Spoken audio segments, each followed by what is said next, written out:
Okay नमस्कार। एक और वीडियो के अंदर मैं आ रहा हूं और आप सभी का अभिनंदन और स्वागत करता हूं। जैसे कि आप देख रहे हैं राष्ट्रीय जय यीशु मानव सेवा और प्रभु में आप सबका भाई मैं आशीष राजकुमार। जैसे कि आप पिछले दिनों से लेकर सुनते चले आ रहे हैं, मैं गुजरात से बोलता हूं और आप सभी का भला और आप सभी का विकास चाहने के लिए हम तड़पते रहते हैं और काफी लोगों को मेरे ऊपर जलन है। कोई बात नहीं, प्रभु आप सबको आशीष करे, क्योंकि ऐसा तो पूर्व काल से चलता चला आ रहा है। जैसे कैन और हाबिल के अंदर आप देखें तो उनके अंदर भी ऐसा ही था। मेरे तमाम भाइयों बहनों, जो भाई अच्छा कर रहा था उस भाई को उस बड़े भाई ने उसे हत्या के अंदर मतलब मौत के अंदर उतार दिया, जिसका नाम है कैन। कैन ने क्या किया? हाबिल को मौत के घाट उतार दिया। फिर परमेश्वर अगर उसे पूछ रहा है तो तेरा भाई कहाँ है? उनके लोग, उनके माँ बाप उसे पूछे तेरा भाई कहाँ है? मेरे तमाम भाइयों बहनों, वो खुद कबूल नहीं करता है कि मेरा भाई मेरे हाथ से मारा गया। बिल्कुल कबूल नहीं करता ये व्यक्ति बोलता है कि मैं क्या उसका रखवाला हूं? क्या मैं उसकी देखभाल करूं? क्या मेरे पास काम धंधा नहीं है और कुछ? मैं आपको बताना चाहता हूं, ये भाइयों में कब से फुट शुरू हुई? स्टार्टिंग में जो पहले व्यक्ति यानी कि पहले व्यक्ति के बेटे थे, जिनके बेटे दो थे। पहले लोग कौन थे? आदम और हवा। और इनके अंदर से दो बच्चे उत्पन्न हुए थे। उसके बाद भी उत्पन्न हुए थे, ये दो बच्चे उत्पन्न हुए थे। उसके बाद भी लड़कियां भी उत्पन्न हुई थी, लेकिन इनकी ज्यादा चर्चा है कैन और हाबिल की। लेकिन मैं आपको बताना चाहता हूं, जो भाई अच्छा काम कर रहा था, अच्छा परमेश्वर के साथ रिश्ता बनाकर रखा था, लेकिन जिसने अच्छा रिश्ता नहीं बनाया था परमेश्वर के साथ में, उसी ने क्या किया? जिसका परमेश्वर के साथ अच्छा रिश्ता था उसे मारने की योजना बहुत बनाई थी और आखिर में उसे मार ही डाला। किसे मार डाला? हाबिल को मार डाला आखिर में। वैसे ही आजकल आपके और मेरे ऊपर भी होगा और हो भी रहा है। मैं आपको बताना चाहता हूं, आप अगर भलाई करेंगे, आप अच्छे कामों में बढ़ेंगे, आपके ऊपर साजिशें रची जाएगी, आपके ऊपर आरोप ढूंढे जाएंगे, आपके ऊपर दोष लगाने का दोष ढूंढा जाएगा, आपकी गलतियां ढूंढने के लिए काफी लोग पीछे दौड़े चले आएंगे। मैं आपको बताना चाहता हूं, अगर नहीं हारेंगे तो आपके ऊपर हमला किया जाएगा, वो भी जानलेवा हमला किया जाएगा। आपको मारेंगे, तोड़ेंगे, आपको गांव से निकालेंगे, आपको रिश्ते से दूर कर देंगे, आपको बैठने उठने संगति से आपको बेदखल कर दिया जाएगा, क्योंकि आप सच्चे हैं और झूठों के साथ आप टिक नहीं सकते और झूठे लोग आपको साथ में रख भी नहीं सकते, क्योंकि उनको झूठ के साथ सेवा करना है और झूठ के साथ जीना है। और सच्चा व्यक्ति कभी भी झूठे व्यक्ति के साथ टिक नहीं सकता, क्योंकि सच्चा व्यक्ति झूठों का पर्दाफाश कर देता है। समझ आता कि नहीं? हाँ, और हम तो यही करते हैं, झूठों का पर्दाफाश करते हैं और हम झूठों के साथ टिक भी नहीं सकते हैं और टिकना भी नहीं चाहेंगे, क्योंकि हम दूध में पानी मिलाकर कभी बेचने के लिए कोशिश नहीं करेंगे। हम वचन तो वचन बोलेंगे और वचन के साथ कभी भी गद्दारी हम करने नहीं देंगे। और जो कोई गद्दारी कर रहा है, हम उनके खिलाफ में वचन भी लेकर आ रहे हैं। तो आइए देखते हैं, हम वचन देखेंगे। यहां पर लिखा है इब्रानियों की किताब, उसका अध्याय रहेगा 5 अध्याय रहेगा और यहां पर लिखा 11 वचन में आपको मैं पढ़कर सुनाना चाहूंगा। पौलुस ने क्या बात फरमाई है, आपके और मेरे लिए भी आज ये लागू होना चाहिए। यहां लिखा है कि इस विषय में हमें बहुत सी बातें कहनी है, जिनका समझना भी कठिन है, इसलिए कि तुम ऊंचा सुनने लगे हो। हमें बहुत सी ऐसी बातें चर्चा करना बाकी है, लेकिन क्या है कि ऐसा हो गया कि इसके विषय में हमें बहुत सी बातें करनी है, जिनका समझना कठिन है। आज समझना भी कठिन हो चुका है। बहुत सी ऐसी बातें हमें प्रकट करना है, बहुत सी बातें ऐसी हमें सामने लाना है जिसका समझना भी कठिन है। लेकिन क्या हो रहा है कि लोग ऊंचा सुन रहे हैं, ज्यादा सुन रहे हैं, समझ में नहीं आ रहा, उससे बाहर जा रहे हैं, समझ से बाहर जा रहे हैं। तो इनको हम समझाएंगे क्या? फिर हम बोलेंगे, फोन के ऊपर बोलेंगे या फिर चिल्ला के बोलेंगे, तो फिर भी बार बार बोलेंगे, हाँ कान में नहीं आया, बराबर नहीं सुने आया, जोर से बोलो। ऐसे करते कि नहीं करते? ऐसा ही आजकल आत्मिकता में भी हो चुका है। अगर हम उन्हें प्रचार करना चाहेंगे, सुनाना चाहेंगे, समझाना चाहेंगे, तो ये ऊंचा सुनते हैं और ज्यादा सुन लेते हैं, बाहर का सुन लेते हैं, है ना। इसलिए कि तुम ऊंचा सुनने लगे हो, है ना, बाहर का सुनने लगे, कान में नहीं आ रहा है, समझ में नहीं आ रहा है ना। हेलो, ये बाहर चले जाते वचनों से, इनको समझ में नहीं आएगा। यहां लिखा देखो 12 वचन में, देखो समय के विचार से तो तुम्हें गुरु हो जाना चाहिए था। अगर सुनते, समझते, जानते, मानते तो समय के अनुसार तो क्या हो जाना चाहिए था? गुरु, मतलब टीचर, समझाने वाला, है ना। क्या बोलना चाहिए? गुरु बन जाना चाहिए था, या फिर समझाने वाला टीचर बन जाना चाहिए था, है ना। प्रचारक बन जाना चाहिए था, सेवक बन जाना चाहिए था। लेकिन आज तक कोई पदवी तक नहीं पहुंचे। समझ में आता कि नहीं आता? देख, हाँ, समय के विचार से तो तुम्हें गुरु हो जाना चाहिए था, तो भी क्या यह आवश्यक है कि कोई तुम्हें परमेश्वर के वचनों की आदि शिक्षा फिर से सिखाए?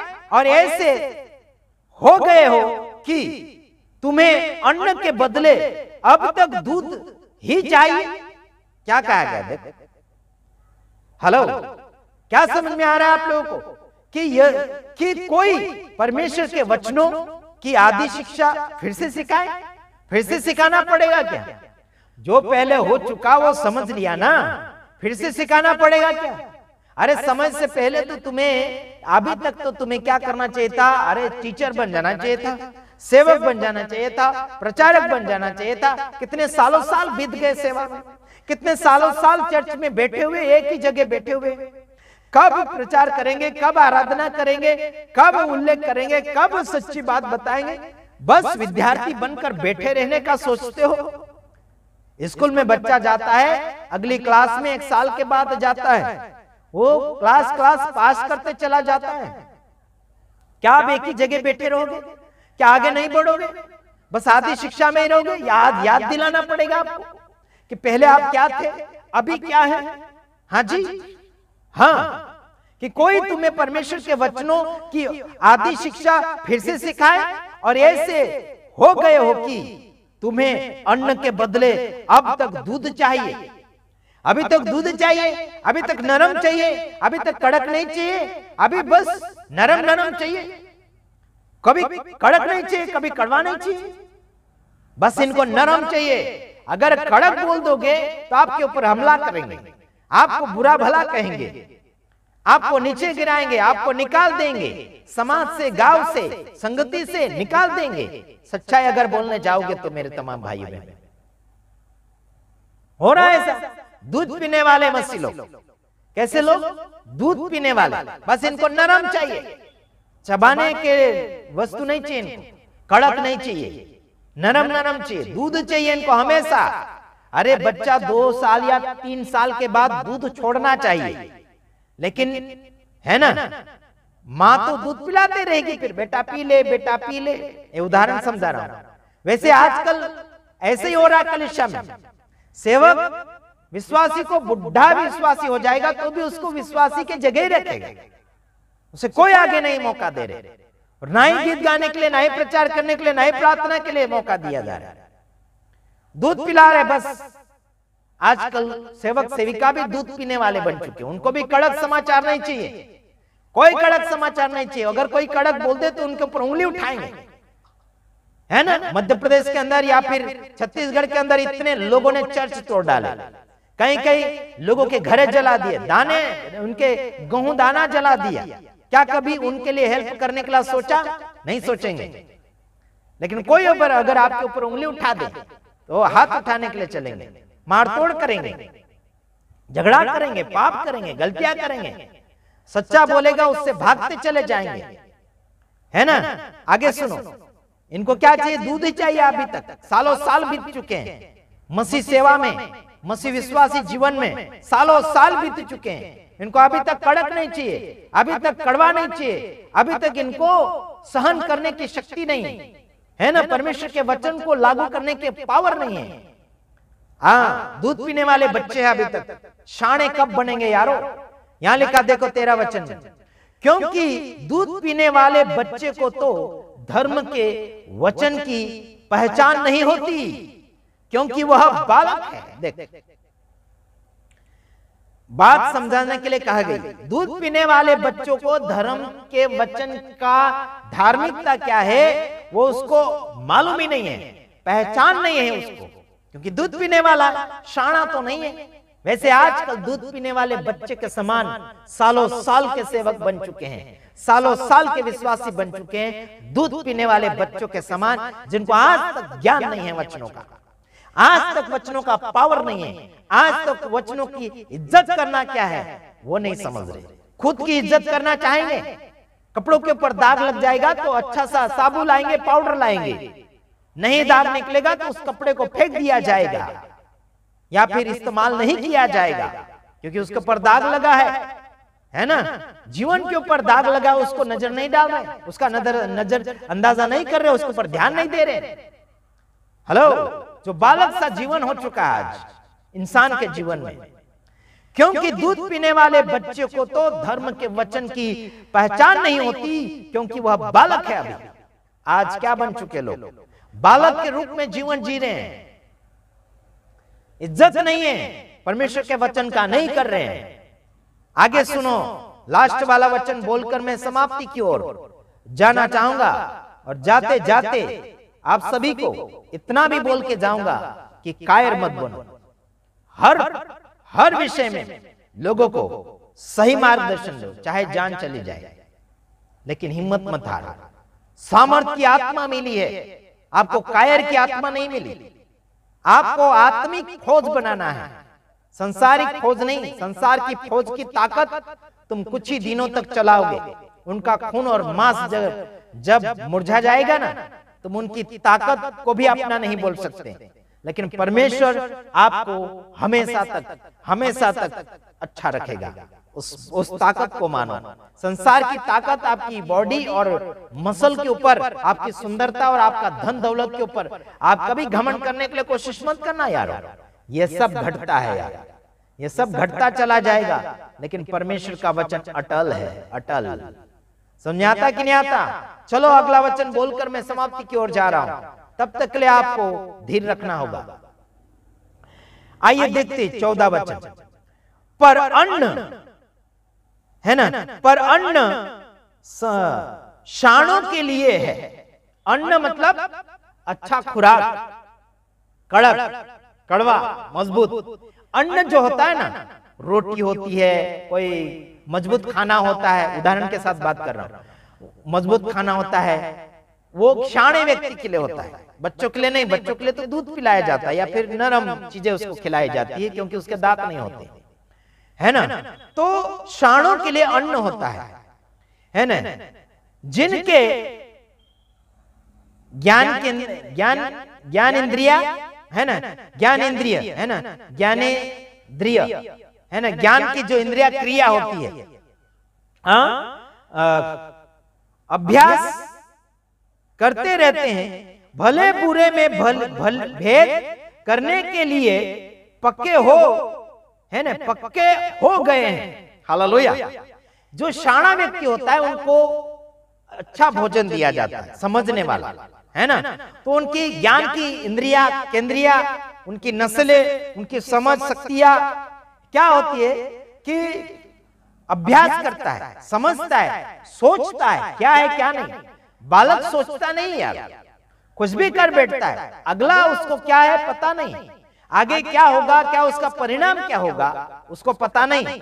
लेकिन समझदार इंसान ज्ञान केंद्रियों से सब कुछ केंद्रित करता है, ज्ञान इंद्रियों से सब कुछ वो कैद करता है और समझ उत्पन्न करता है और समझदारी से अभ्यास करता है, तालीम करता है, उसे अमल करता, मतलब उसे लागू करता है।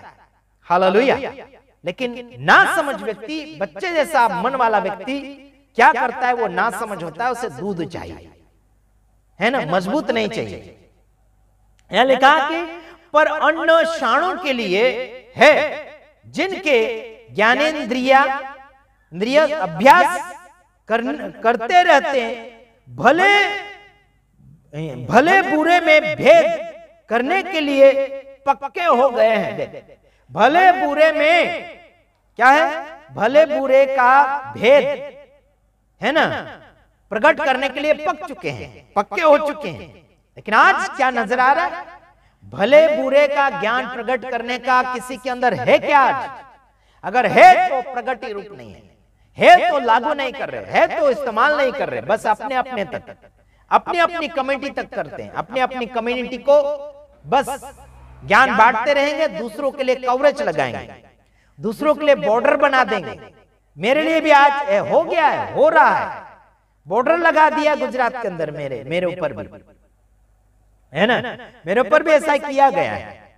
बोल रहे कि हमारे चर्च में नहीं बुलाना है इसको। कुछ ऐसे लीडर हैं जो मसीह संगठन के कुछ ऐसे हैं गुजरात के अंदर भी, जो मेरे लिए रोक लगा दिया है। उन्होंने कहा कि आशीष को कोई भी मीटिंग में, कोई भी चर्च में नहीं बुलाना, कोई समय नहीं देना, ऐसा करके हमारे पास समाचार पहुंचा है। अरे तुम लोगों के चर्च में और तुम लोगों के प्रोग्राम में आने से मेरा कोई घाटा भी नहीं है और ना ही कोई फायदा है। समझ में आता है कि नहीं आता?